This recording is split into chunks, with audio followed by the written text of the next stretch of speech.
So when you get that objection that I need to ask from my parents, I need to ask from my husband, I need to ask from my wife, या फिर I need to ask from my guardian. अब यहाँ पे दो scenario होता है जब आपके पास ये ऑब्जेक्शन आता है, या तो वो रियल ऑब्जेक्शन है या एक फैब्रिकेटेड ऑब्जेक्शन है. फैब्रिकेटेड ऑब्जेक्शन यानी कि मेरे माइंड में कुछ और है एज अ कस्टमर अगर मैं बोलूँ, लेकिन मैं आपको सिर्फ ये बोल रहा हूँ कि नहीं मैं अपने घर वालों से पूछ के बताऊँगा. तो कुछ और चीज़ जो है वो आपको पूछनी है, जैसे भी करके आपको वो क्वेश्चंस पूछ के वो रियल ऑब्जेक्शन निकालना है. अगर ये रियल ऑब्जेक्शन है, let's talk about that. But before that I want to know कि आप अपने प्रोस्पेक्ट को क्या बोलते हो जब आपके पास ये ऑब्जेक्शन आता है. तब आप क्या बोलते हो? Write down it in the comments कि आप अपने ऑब्जेक्शन हैंडलिंग के टाइम पे क्या बोलते हो अपने प्रोस्पेक्ट को. Take 10 seconds.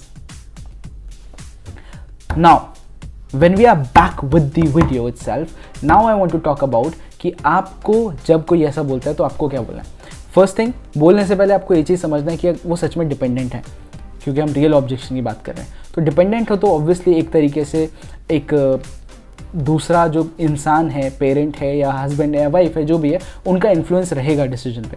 बट उससे पहले डिसीजन मेकर यही है, ये आपको जानना ज़रूरी है. अगर मैं आपको कस्टमर के लाइक कम्युनिकेशन मास्टरी का जो एग्जांपल लेके दूं, तो अगर कोई भी है कम्युनिकेशन मास्टरी है या कोई भी प्रोग्राम है या आपका कोई भी प्रोडक्ट है, वो प्रोडक्ट आप अगर एक स्टूडेंट को पिच कर रहे हो लेट्स सपोज, और स्टूडेंट बोल रहा है कि मेरे को कम्युनिकेशन मास्टरी में एनरोल करने के लिए या मेरे को आपके प्रोडक्ट को लेने के लिए घर वालों से पूछना पड़ेगा, देन यू कैन डायरेक्टली से देखो आई अंडरस्टैंड कि आपको अपने घर वालों से परमिशन लेनी है, आपको बताना है, दैट्स फाइन.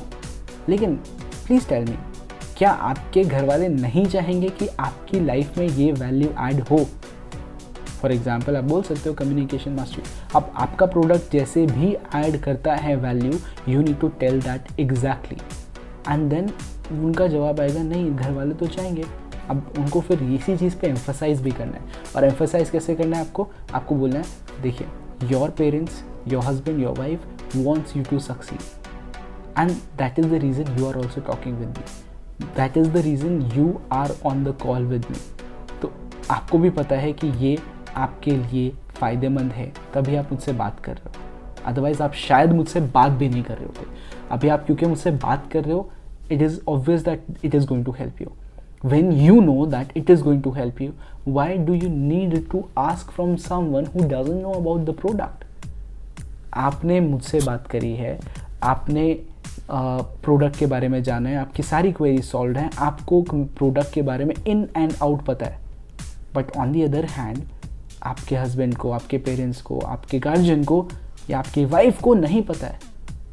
एंड आप मुझे बताइए, अगर किसी इंसान को एक चीज़ के बारे में नहीं पता है और आप उनसे जाके वो एडवाइस लेंगे, would it be fruitful? To be precise, क्या वो लॉजिकल है? अब ये चीज़ सोच के आपके जो प्रॉस्पेक्ट है उनके दिमाग में एक चीज़ आएगी कि हाँ बात तो सही है. क्योंकि अगर किसी को किसी चीज़ के बारे में पता ही नहीं और आप उसी चीज़ के बारे में पूछोगे तो वो बोलेगा यार मेरे को तो आइडिया नहीं है. और अगर वो आइडिया भी होता है तो वो एक to be precise guess work होगा, वो डिसीजन नहीं होगा. And that is exactly what you need to tell them. देखो, आप डिपेंडेंट हो, आप अपने घर वालों से पूछना चाहते हो, डेफिनेटली आप पूछो. लेकिन यहाँ पे आपके पास सारी नॉलेज है प्रोडक्ट से रिलेटेड, आपको डिसीजन लेना है. अगर आप अपने घर वालों से बात करना चाहते हो, डेफिनेटली बात करो. But the important thing is आपको वहाँ पर उनसे पूछना नहीं है, आपको वहाँ पे उनको बताना है. आपको ये बोलना है कि मुझे ये चीज़ करनी है, प्लीज़ इसमें मुझे हेल्प कर लीजिए. फाइनेंशियली भी हो सकती है या एक डिसीजन मेकिंग भी हो सकती है. But yes, you need to tell them. आप एज अ सेल्स पर्सन उस प्रोस्पेक्ट को गाइड करोगे कि अपने पेरेंट्स से या हस्बैंड से या गार्जियन से या वाइफ से कैसे बात करनी है. वो चीज़ आप ऐसे ही बोलोगे कि आपको उनको बताना नहीं है, लाइक उनसे पूछना नहीं है, उनको बताना है. और जब आप बताओगे तो the chances of you getting a yes और chances of you actually getting into the programme increases. Because अगर आप पूछोगे तो जवाब हमेशा ना आएगा, और अगर आप बताओगे तो सपोर्ट आएगा. That is important. कि अगर मैं बोलूँ कि मुझे ये चीज़ करनी है तो ये आएगा ठीक है आप कर लो. लेकिन अगर पूछूँ क्या मैं ये चीज़ करूँ, तो अगर क्यों करना चाहते हो, क्या डाउट आ रहा है? मतलब आप एक ऐसे इंसान से जाके पूछोगे जिसको कुछ भी नहीं पता, तो वो तो यही बोलेगा ना कि यार अगर तेरे को डाउट आ रहा है तो मत कर. सिंपल. ऐसा ही होता है हर टाइम ऐसा ही होता है। जब आप अपने पेरेंट्स के पास भी जाते हो कोई भी चीज़ पूछने के लिए, उनका डिफ़ॉल्ट आंसर ना होता है, क्योंकि उनको पता ही नहीं होता वो एग्जैक्टली है क्या चीज़। जब उनको वो सारी चीज़ों के बारे में पता चल जाता है, इवेंचुअली वो भी हाँ बोल देते हैं। क्यों? क्योंकि उनके पास नॉलेज नहीं थी पहले, इस वजह से उन्होंने ना बोला था, फिर हाँ बोला है, क्योंकि उनके पास सारी नॉलेज आ गई। That is exactly what you need to tell, कि उनके पास क्योंकि नॉलेज नहीं है तो वो आपको ऑब्वियसली ना बोलेंगे, and you need to be prepared for it. आप वो ना बोलेंगे, आपको दोबारा से बोलना है, दोबारा ट्राई करना है, दोबारा उनको बताना है, तीसरी बार बताना है, चौथी बार बताना है, पांचवी बार बताना है। जब तक वो आपको सपोर्ट ना दे दें तब तक आपको हार नहीं माननी है। जब आप अपने प्रोस्पेक्ट को इस तरीके से प्रिपेयर करते हो कि वो अगर ना भी है उनके गार्जियन से या जिनसे वो परमिशन लेना चाहते हैं, तब भी वो उनका जो एंथुजियाज़म है वो यहाँ रहे और यहीं का यहीं रहे, डगमगाए नहीं। तो आपको उनको पहले से प्रिपेयर करके भेजना है कि आंसर तो ना ही आएगा, बट ना आने के बाद आपको रुकना नहीं है, आपको दोबारा पूछना है, तीसरी बार, चौथी बार, पांचवी बार, जब तक हाँ ना हो जाए तब तक आपको रुकना नहीं है। जब आप अपने प्रोस्पेक्ट को इस तरीके से प्रिपेयर करके सेंड करते हो तो पता क्या होता है, आप जब उनको फॉलोअप कॉल भी करते हो, let's take an example here.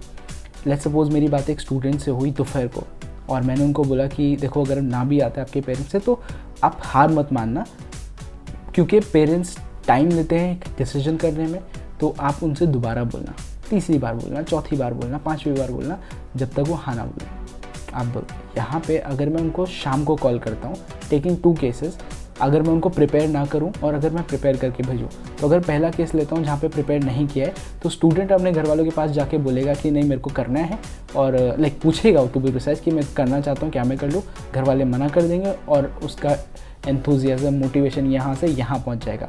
But on the other hand अगर उसे प्रिपेयर करके भेजा, उसको पता है कि ना आ सकता है और आएगा ही आएगा, तो उसका एंथुजियाज्म यहाँ पे होगा, उसे पता है कि ना आएगा, वो दोबारा यहाँ पे नहीं जाएगा, मोटिवेशन यहीं पे रहेगा। उसे पता है कि मुझे दोबारा ट्राई करना है, मुझे तीसरी बार ट्राई करना है। देन कमिंग बैक, अगर मैं उसका फॉलोअप करता हूँ दोबारा से उस स्टूडेंट का, अगर मैं उनको बोलता हूँ कि आपने अभी तक एनरोल नहीं किया, तो होगा क्या, वो बोलेंगे कि नहीं सर अभी मना किया है घर वालों ने, लेकिन मुझे पता है कि मुझे दोबारा करना है। तो ये फॉलोअप में भी काम आता है। So to be precise, you are training the prospect to actually close their parents, close their decision makers on that part.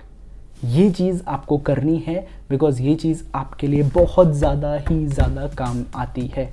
अगर आप ये चीज़ नहीं करोगे तो बहुत सारी सेल्स आपकी जा सकती हैं। एंड सबसे इम्पॉर्टेंट चीज़ जो मैं हर वीडियो में बोलना चाहता भी हूँ और बोलता भी हूँ बहुत सारी वीडियोस में, कि अगर आप सेल्स कर रहे हैं हेल्पिंग पर्सपेक्टिव से, तो टू बी प्रिसाइज ये चीज़ आपको कभी भी प्रॉब्लम नहीं करेगी।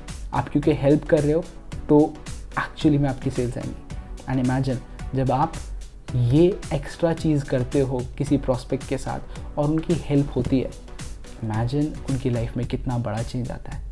That is what you do as a sales person. Plus आप क्या बोलते हो अपने कस्टमर्स को जब ये ऑब्जेक्शन आता है, ये कमेंट्स में ज़रूर लिखो, ठीक है, so that I will make a video for that as well.